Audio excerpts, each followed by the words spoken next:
What's up, guys? It's Roman here from iUnboxOfficial, and today we're taking a quick look at the iPhone 6. Let's get into it. So, as you guys can see, this is the gold version of the iPhone 6, the 16GB in gold. And from first glance, you can see that it does resemble the 5S, but there are a few major changes. So, first off, as you can see, it's a full 4.7-inch display. It's a 720p display. The power button is actually at the side of the device now instead of the top. And the back is fully gold instead of being a two-tone like it was on the 5S. On the back, there's those antenna bands, which doesn't make it look that nice, but it's just for better reception and stuff like that. Overall, this phone is still very similar to the iPhone 5S. Moving on, it is running iOS 8. This is iOS 8.0.1, and still very similar to iOS 7. You know, there's a few widget changes here and there. There's new reply settings and new apps and stuff like that, but overall, still very similar to iOS 7. No major changes there. One big change from the iPhone 5S to the 6 was the camera. Apple now included a ton of new features such as like time lapse, slow mo, square shot, all these crazy new features, and they also included 240 frames per second slow mo, which is ridiculous. It just looks so nice and vivid and bright. I can't even describe it to you.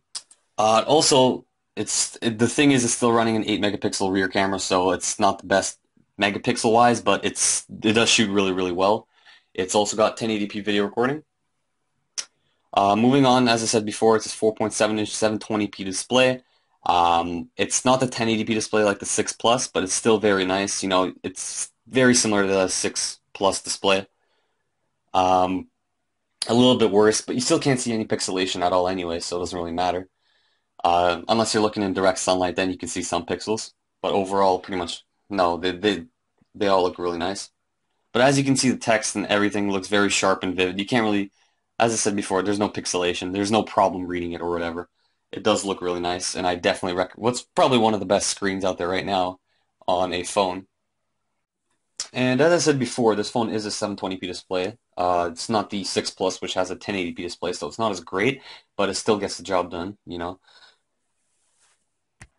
It also has the new A8 M8 co-processor combo, which makes the phone really fast. As you can see, if you load up a game, it loads in like super quick time. What was that, like 6 seconds? Ridiculously fast. There's no lag at all.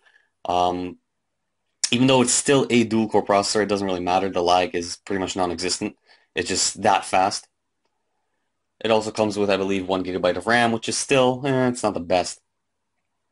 And once again, there was improved Touch ID, so you can now scan multiple fingerprints, and you know, as you can see, there's already 2 there. You can scan more than 2. You can put like 4. You can scan all your fingers if you want. Overall, this phone is really nice. I definitely recommend it if you're looking, you know, for a new phone, stuff like that. Even though it's very expensive, it does remind me of this. It's similar design to the Nexus 5, like the button on the side and stuff. Um, but you know, same kind of display, same everything. So.